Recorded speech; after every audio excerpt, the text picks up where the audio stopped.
नमस्कार। भोरे भोर के एक और एपिसोड में आपका बहुत बहुत अभिनंदन करते हैं, प्रणाम करते हैं। जिस तरह से आप श्रोता और दर्शकों का भारत लाइव के प्रति प्यार मिल रहा है और जिस तरह से इस परिवार को आप एकजुट करके परिवार को लगातार बढ़ाने के लिए संकल्पित हैं, उसे देख करके आत्मा विभोर हो जाती है। इच्छा होती है कि अधिक से अधिक जानकारियां इकट्ठा कर आप तक पहुंचाएं। ऐसी ही जानकारी लेकर के आपके सामने हाजिर हैं। चुनाव की तैयारियां शुरू हो चुकी हैं और इन चुनाव तैयारियों में आप जानते हैं कि किस तरह से राजनीतिक दल अपनी अपनी नीतियां और रणनीतियां बनाते हैं।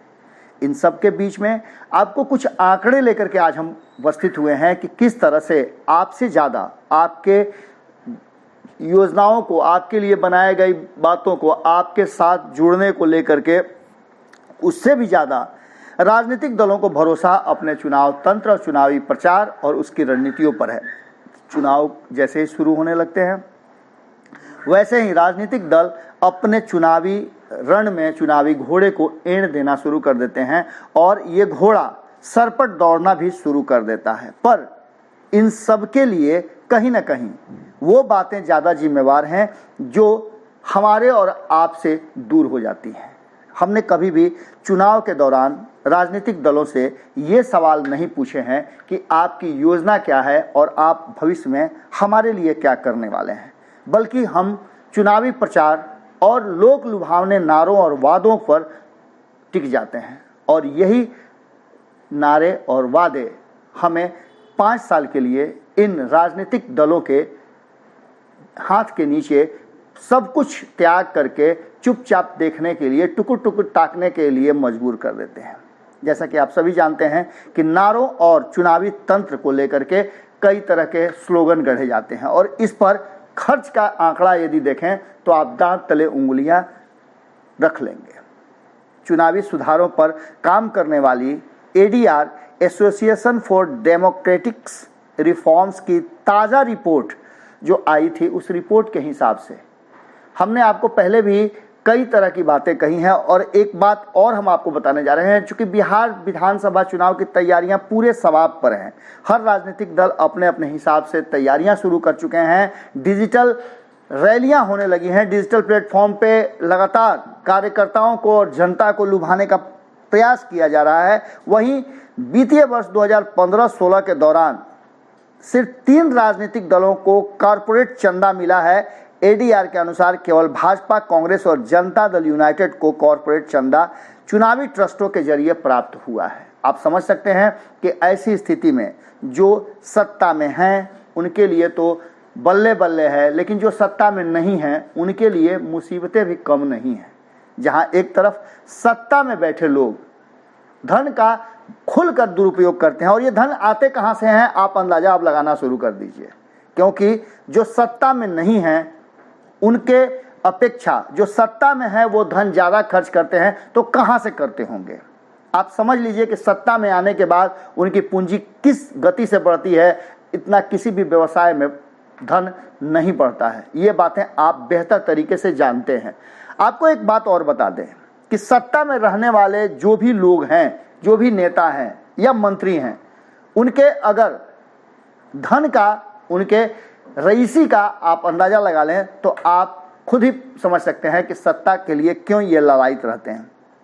एनडीआर के अध्ययन के मुताबिक कुल 49.5 करोड़ के ये चंदे कर विभाग के पास पंजीकृत हैं। 18 चुनावी ट्रस्टों में से सिर्फ 2 द्वारा दिए गए एनडीआर की रिपोर्ट कहती है कि इन ट्रस्टों को कॉरपोरेट से कुल 49.52 करोड़ की रकम प्राप्त हुई। उन्होंने विभिन्न राजनीतिक दलों को इसमें से 99.96% रकम बांट दी। अब आप समझिए, आपने देखा होगा कि किस तरह से चुनावी रैलियों को लेकर के डिजिटल प्लेटफॉर्म पर जो रैलियां हो रही हैं, वर्चुअल रैलियां हो रही हैं, इसको लेकर के विपक्ष ने, खास करके अगर तेजस्वी यादव की बात करें या विपक्ष के उनके महागठबंधन के और साथियों की बात करें, तो उन्होंने सवाल खड़े किए थे कि हम इस डिजिटल प्लेटफॉर्म पर चुनावी प्रचार के पक्ष में नहीं हैं, क्योंकि हमारे पास पूंजी नहीं है और ऐसी स्थिति में हम पूरी तरह से पिछड़ जाएंगे।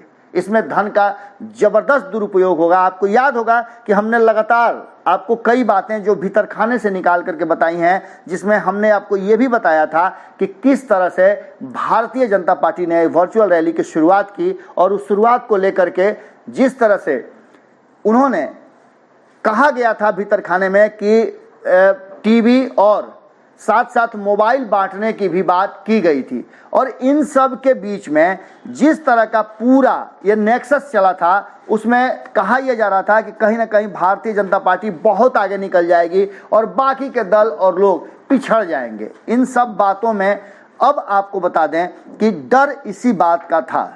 चुनाव में उतरी पार्टियों के नेतृत्व और विचारधारा के नाम पर वोटरों को लुभाने की होड़ मच जाती है। आपने सुना होगा कि 2014 में किस तरह से हर हर मोदी घर घर मोदी का एक लंबा चौड़ा बात सामने आया था और हर हर मोदी घर घर मोदी का नारा जो था उसने पूरे देश भर में एक अलग तरह का माहौल पैदा कर दिया था। मोदी हैं तो मुमकिन है, ये भी नारा आपने सुना होगा। इसके साथ और भी कई नारे सुने। बिहार के चुनाव में आपने सुना होगा कि नीतीश कुमार है बिहार में बाहर हैं, और इस नारे और स्लोगन ने बहुत कुछ कहा था। हमने आपको ये भी दिखाया था कि किस तरह से चुनाव की अभी सुगबुगाहट भी नहीं हुई थी कि 15 साल बनाम 15 साल का पोस्टर लगना शुरू हो गया था और इन पोस्टरों पर प्रतिक्रिया भी आने लगी थी।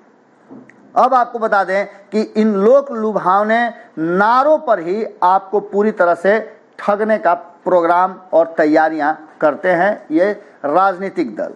इन राजनीतिक पार्टियों में को चुनाव में जीत के लिए सबसे ज़्यादा भरोसा चुनाव प्रचार पर रहता है। वहीं दूसरी वजह है कि राजनीतिक दल चुनाव में विज्ञापन और इसके प्रचार प्रसार पर सबसे ज़्यादा रकम खर्च करते हैं। बिहार में होने वाले चुनाव के ठीक पहले नेशनल इलेक्शन वॉच यानी एनडीआर ने जो ताज़ा रिपोर्ट जारी की है वह चौंकाने वाला है। एनडीआर ने 2015 के विधानसभा चुनाव को लेकर एक रिपोर्ट जारी की है। इस रिपोर्ट में बताया गया है कि बिहार में तमाम राजनीतिक दलों ने चुनाव के दौरान कितना पैसा इकट्ठा किया था और उसे कहां-कहां खर्च किया था। यह बात आपके लिए जानना बहुत जरूरी है और बेहद संगीन मामला भी कह सकते हैं आप इसको, क्योंकि जो पार्टियां चुनावी जीत के लिए खर्च करती हैं, जो सत्ता में बैठे लोग चुनाव पर इतना ज़्यादा खर्च करते हैं, वो आपकी योजनाओं पर काट छांट करते हैं। और ये पैसे कहाँ से आते हैं? चूंकि चंदे की रकम से ज़्यादा खर्च की रकम है, तो इसका मतलब है कि कहीं ना कहीं बड़ा घालमेल जरूर है। एनडीआर की रिपोर्ट साफ करती है कि राजनीतिक दलों में बिहार विधानसभा चुनाव 2015 में कितनी रकम किस जगह पर खर्च की। राजनीतिक दलों की तरफ से प्रचार, यात्रा खर्च एवं अन्य खर्च, उम्मीदवारों पर किए गए खर्च को विस्तार से जानकारी दी गई है। इस रिपोर्ट में साफ किया गया है कि राष्ट्रीय दलों के अलावा 9 रीजनल पार्टियों का डाटा रखा गया है। एनडीआर ने साल 2015 के सितंबर से नवंबर के बीच इस रिपोर्ट को तैयार किया है और ये रिपोर्ट उस समय के हैं जब चुनावी सरगर्मी पूरी तेज चल रही थी और चुनाव पूरे सवाब पर थे। आपको बता दें कि राजनीतिक दलों का डाटा इस बात का सबूत है कि प्रचार और विज्ञापन पर सबसे ज़्यादा भरोसा राजनीतिक दलों को है, बशर्ते कि वो अपनी नीतियों और अपने काम करने की योजनाओं पर। आपको बता दें कि जनता को लुभाने के लिए ये नारे और प्रचार तंत्र पर खर्च करते हैं। नीति और नेतृत्व की बात करने वाले राजनीतिक दल बिना प्रचार के जनता के बीच जाने का साहस नहीं जुटाते हैं। आपने सुना ही होगा कि डिजिटल और वर्चुअल रैली की बात सुनकर के कई दलों के रोंगटे खड़े हो गए थे, कैसे चुनाव में उतरेंगे और कैसे जनता तक अपनी बातें पहुंचाएंगे। चुनाव खर्च होने के बाद सभी राजनीतिक दलों ने आयोग को अपनी तरफ से खर्च का ब्यौरा उपलब्ध कराया। इस रिपोर्ट में BJP, Congress, NCP, BSP, CPI, ML और CPI, RLSP, JDU, LJP, Shiv Sena, RLLD, Samajwadi party जैसे प्रमुख पार्टियां जो हैं वो भी शामिल हैं। 15 राजनीतिक दलों ने 2015 के विधानसभा चुनाव में कुल 151.28 करोड़ की राशि इकट्ठा की और इसमें से 150.99 करोड़ रुपए चुनाव में खर्च कर दिए। इन राजनीतिक दलों में के केंद्रीय मुख्यालय की तरफ से दिए गए जो आंकड़े हैं उसके अनुसार 130.45 करोड़ की आय जमा की गई, जिसमें से 126.19 करोड़ रुपए खर्च किए गए। बिहार राज्य की इकाई वाली पार्टियों ने 24.80 करोड़ रुपए चुनाव पर खर्च किए। ये पूरा आंकड़ा एनडीआर ने अपनी रिपोर्ट में दिया है। और एनडीआर की इस रिपोर्ट में सबसे अहम पहलू की चर्चा अगर करें तो आपको बता दें कि राजनीतिक दलों ने चुनाव प्रचार पर 74.97 करोड़ रुपए खर्च किए, यात्रा के ऊपर 59.32 करोड़ खर्च किए गए, उम्मीदवारों के ऊपर 46 करोड़ से ज़्यादा और अन्य तरह के खर्च पर 9 करोड़ से थोड़ा ज़्यादा खर्च करने की बात सामने आ रही है। चुनावी खर्च के प्रतिशत की बात करें तो प्रचार पर सबसे ज़्यादा 39.23 मतलब 39.23% खर्च किया गया, जो कि एक बड़ा हिस्सा है। राजनीतिक दलों ने मीडिया में प्रचार के लिए सबसे ज़्यादा खर्च किया। आप समझ सकते हैं कि प्रचार का कितना बड़ा महत्व है। और इस मद में 41.025 करोड़ रुपए खर्च किए गए। प्रचार सामग्री के ऊपर 22 करोड़ से थोड़ा ज़्यादा खर्च किया गया और सार्वजनिक बैठकों पर तकरीबन 11 करोड़ खर्च किए गए। अब आप समझ सकते हैं कि राजनीतिक दलों को कितना ज़्यादा अपने आप और अपने चुनावी तंत्र के इस प्रचार पर खर्च करने में और इसे ही मेन जीत का कारण बनाने पर भरोसा है। आप समझ सकते हैं कि आम जनता की बातों को भुला करके 5 साल में एक बार चुनाव पर खर्च करके ये राजनीतिक दल अपनी रोटियां सेकते हैं और आपको लोक लुभावने वादे और लोक लुभावने पोस्टर्स लगा करके, स्लोगन गढ़ करके आपको ठग लेते हैं। अब इस बार के चुनाव में बिल्कुल अलग तरह की राजनीति और रणनीति के साथ साथ चुनावी रण भी देखने को मिलेगा। इस बार कोरोना संकट के दौरान वर्चुअल और डिजिटल रैली की बात की जा रही है। अब देखना होगा कि प्रत्यक्ष और अप्रत्यक्ष रूप से कहां कहां किस किस क्षेत्र में,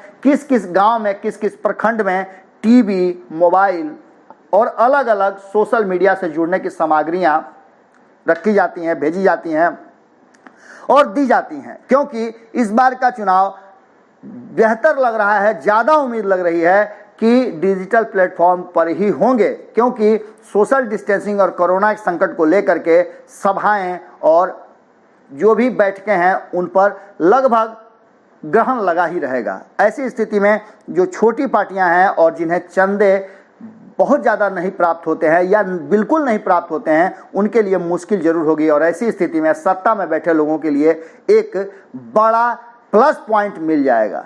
इसी को लेकर के चुनाव आयोग के सामने बार बार राजनीतिक दल जा रहे हैं और उनसे आग्रह कर रहे हैं कि चुनाव पर विशेष ध्यान दिया जाए। एडीआर की रिपोर्ट बहुत कुछ बताती है और आपके लिए भी, आप जनता जनार्दन के लिए भी बहुत कुछ है। अब चुनाव में आपको अपने उम्मीदवार चुनने के पहले उनके स्लोगन नहीं बल्कि उनकी छवि और उनके द्वारा किए गए वादों की हकीकत, अब तक उन्होंने क्या किया, इस पर भी नज़र रखनी होगी। कैसा लगा ये भोरे भोर में आपको विश्लेषण जरूर बताइएगा, क्योंकि आपके विचार पर ही सब कुछ निर्भर है। अंततः इस राज्य को, इस देश को और इस समाज को आगे ले जाने का, बढ़ाने का और लोकतंत्र में लोकतांत्रिक प्रक्रिया से सरकार चुनने का अधिकार आपको है। अगर आप जाग गए तो ये समाज जाग जाएगा, राज्य जाग जाएगा और देश जाग जाएगा। जुड़े रहें भारत लाइव के साथ।